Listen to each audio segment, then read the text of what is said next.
पूर्व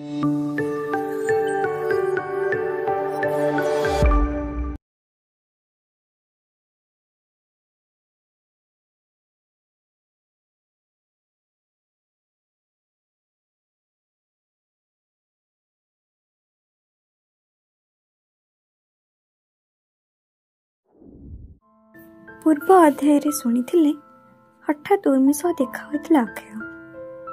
से दुहें दुहीं भल मंद विषय कथा होते।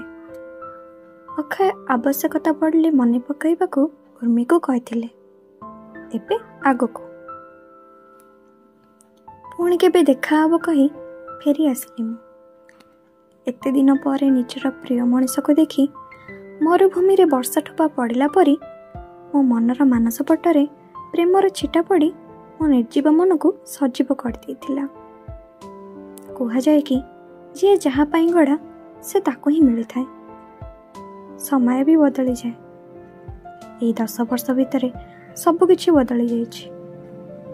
मो से समय परिस्थिति सब किछि, किंतु मो मनरे तांको प्रति थिबा भल पाइबा एबे भी से हृदयर कोणरे पड़ी रहिछि।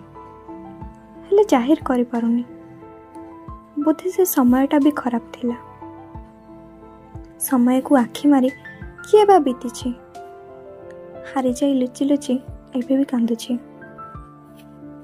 आज कहीं इच्छा होतिला से देइथिबा डायरी को मन भरी देखिबो। प्रत्येक स्मृति को पुणी थरे लेउटाई आनिबा को। स्मृति जहाँ केबे भी हुए नहीं पुनरावृत्ति। सेमिति डायरी देखी देखी सोई पड़ी थाई। मु हठात अलार्म बाजिला।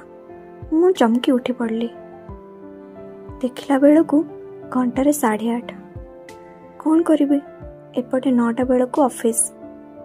पाखरे डायरी देखी टिके हसीदेली। मने मने भाबिली पुणी गोटे दिन तो सहित बंधु। एपटे मो झियो उर्मी उठी कहला गुड मॉर्निंग पापा। Good morning my princess. तुम रेडी हो गलणी? उर्मी कहला यस पापा। मु कहली पापा तो एबे रेडी ही नांती। पापा रेडी हेबे आ ऑफिस जिबे। उर्मी कहला तुम लेजी हो गलणी पापा। मु टिके हसी कहली यस मामा। एबे कुह मामा ऑफिस रु आसला बेले तुम पई कोन आनिबी? उर्मी कहला मो पई गोटे डॉल आनिबो।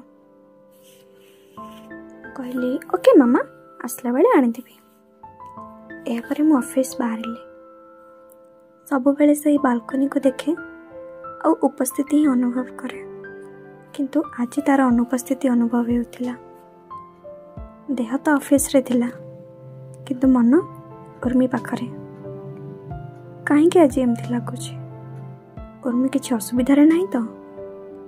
से धमक कथा सत नुहे तो? से लोक मैंने ताकू हैरान करना तो? ये सब कथा बारंबार मो मन रे आसु थाए। ये सब भाभी भाभी ऑफिस रो फेरु थाए। मु हठात अन्य मनस्करे मोर एक्सीडेंट हो जाए। आ मु